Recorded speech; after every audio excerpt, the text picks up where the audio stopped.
Hello students, I am Sadhana Kumari from Mahatma Gandhi Shikshan Sansthan Darbhanga, वर्ग चतुर्थ, विषय संस्कृत।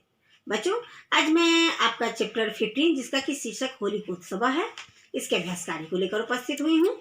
इसके अभ्यास कार्य से प्रश्न संख्या 1, 2 एवं 3 मैंने करवा दिया है। आज मैं प्रश्न संख्या 4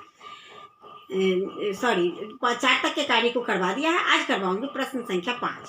प्रश्न संख्या 5 में है कि निम्नलिखित वाक्यों का हिंदी में अनुवाद कीजिए। यानी यहाँ पर जो वाक्य वो संस्कृत में दिए गए हैं, जिसका कि अनुवाद करके आपको हिंदी में करना है। तो आइए देखते हैं प्रश्न संख्या 5। बच्चों, आपका चैप्टर 15 जिसका कि शीर्षक है होलिकोत्सव, इस चैप्टर को मैं पढ़ाने के बाद मैंने इसके अभ्यास कार्य को प्रारंभ करवाया। इसके अभ्यास कार्य से मैंने जो है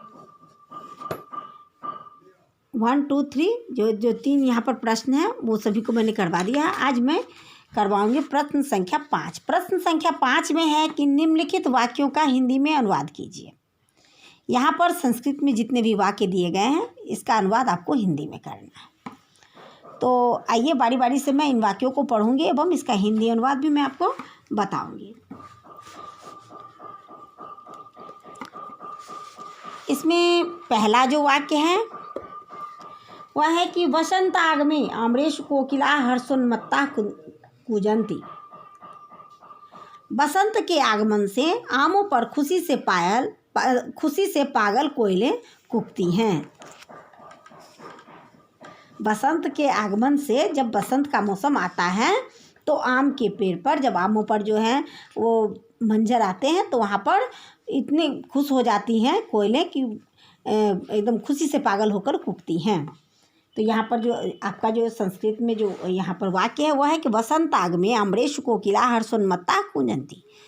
बसंत के आगमन से आमों पर खुशी से पागल कोयलें कूकती हैं। अब दूसरा जो है ख में है कि प्रहलाद दैत्यराज हिरण्यकशिपो पुत्र आसीत। तो इसका जो होगा कि प्रहलाद दैत्यराज हिरण्यकशिपो पुत्र आसीत। प्रहलाद दैत्यराज हिरण्यकश्यप का पुत्र था। तीसरा है कि शीतलः मंदः सुगंधः च वाता वहति। इसका होगा मंद, सुगंधित और शीतल वायु चलती हैं। घ में है कि अस्मिन् उत्सवे सर्वे जनाः नृत्यन्ति परस्परं मिलन्ति च। इस उत्सव पर सभी लोग आपस में मिलते हैं, नाचते और गाते हैं। पांचवा जो शब्द है वाक्य है वह है अस्मिन् दिवसे हर्षोल्लासस्य साम्राज्यं भवति। इसका जो होगा अनुवाद हिंदी में वह होगा इस दिन, अस्मिन् दिवसे, इस दिन, हर्षोल्लासस्य, हर्ष और उल्लास का, साम्राज्यं भवति, साम्राज्य होता है। इस प्रकार से यहाँ जो आपका क्वेश्चन नंबर जो 5 है जिसमें है कि निम्नलिखित वाक्यों का हिंदी में अनुवाद कीजिए, तो इस 5 वाक्य का मैंने हिंदी में अनुवाद करके यहाँ पर आपको बता दिया है। आप सभी बच्चे भी ध्यानपूर्वक इसे अपनी कॉपी में लिखकर इसे याद करेंगे। बच्चों, मैं आपके अभ्यास कार्य से सभी कार्यों को बारी बारी से करवाती हूँ ताकि आपको इसे समझने में और अपने कार्य को अपनी कॉपी में लिखकर और याद करने में परेशानी ना हो। तो मैं उम्मीद करती हूँ कि आप मेरे द्वारा करवाए गए हर कार्य को अच्छे से करते होंगे। आगे के कार्य को लेकर मैं फिर उपस्थित होंगी। तब तक के लिए धन्यवाद।